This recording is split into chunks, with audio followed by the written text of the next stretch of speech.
जाने माने गायक केके के निधन के बाद जो पोस्टमार्टम रिपोर्ट आई है उसमें लिखा गया है कि अगर केके को सीपीआर दिया जाता तो उनकी जान बचाई जा सकती थी। अब आप पूछेंगे कि ये सीपीआर होता क्या है। सीपीआर का पूरा मतलब होता है कार्डियो पल्मोनरी रेसुसिटेशन। ये एक मेडिकल टेक्टिक्स है।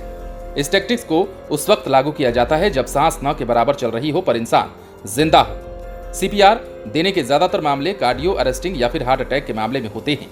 अब सवाल ये है कि कार्डियो अरेस्टिंग क्या होता है। कार्डियो अरेस्टिंग में दिल के भीतर विभिन्न हिस्सों के बीच सूचनाओं का आदान प्रदान गड़बड़ हो जाता है, जिसकी वजह से दिल की धड़कन पर इसका बुरा असर पड़ता है। यहाँ दिल की धड़कन को नियमित करने के लिए सीपीआर का सहारा लिया जाता है। जिन लोगों को पहले हार्ट अटैक आ चुका है उन्हें कार्डियक अरेस्ट आने की ज्यादा संभावना होती है। अब सवाल यह भी है कि हार्ट अटैक क्या होता है।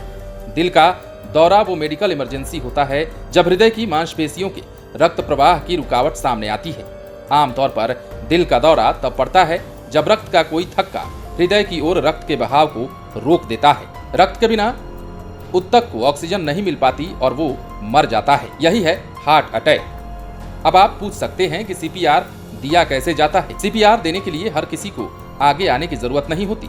इसके लिए एक मामूली ट्रेनिंग की जरूरत होती है और ये कोई भी सीख सकता है। सीपीआर दो तरह के होते हैं, एक दोनों हथेलियों के इस्तेमाल से और होंठ से, दो मेडिकल इक्विपमेंट की मदद से। पहले हम जानते हैं कि हथेलियों की मदद से कैसे सीपीआर दिया जाता है। अपने दोनों हाथों की हथेलियों को मरीज की छाती के बीचों बीच रखें। अब आप 100 से 120 प्रति मिनट की दर से जोर से छाती पर धक्का दें। यह धक्का बिना रुके देते रहें। हाँ, पहली बार धक्का देने के बाद छाती को अपनी सामान्य स्थिति में आने का इंतजार जरूर करें। जब तक मेडिकल इमरजेंसी हेल्प नहीं आ जाती तब तक आप धक्का देते रहें। दूसरा है होंठ से। अगर कोई पेशेंट हिलडुल नहीं रहा हो, सांस की गति शून्य के करीब हो, तो आप अपने होठों को उसके होठों के साथ पूरी तरह मिलाएं। आप दोनों के होठ पूरी तरह से लॉक होने चाहिए। फिर आप पूरी ताकत के साथ उनके होठ में अपना सांस छोड़ें। यह प्रक्रिया करते वक्त ये जरूर चेक कर लें कि पेशेंट सांस ले पाने की हालत में धीरे धीरे आ रहा है या फिर नहीं। आप इसे तब तक करते रहें जब तक मेडिकल इमरजेंसी ना आ जाए। वैसे सीपीआर के बारे में देश में 1.5 से 2% लोग ही जानकारी रखते हैं, वो भी पूरी।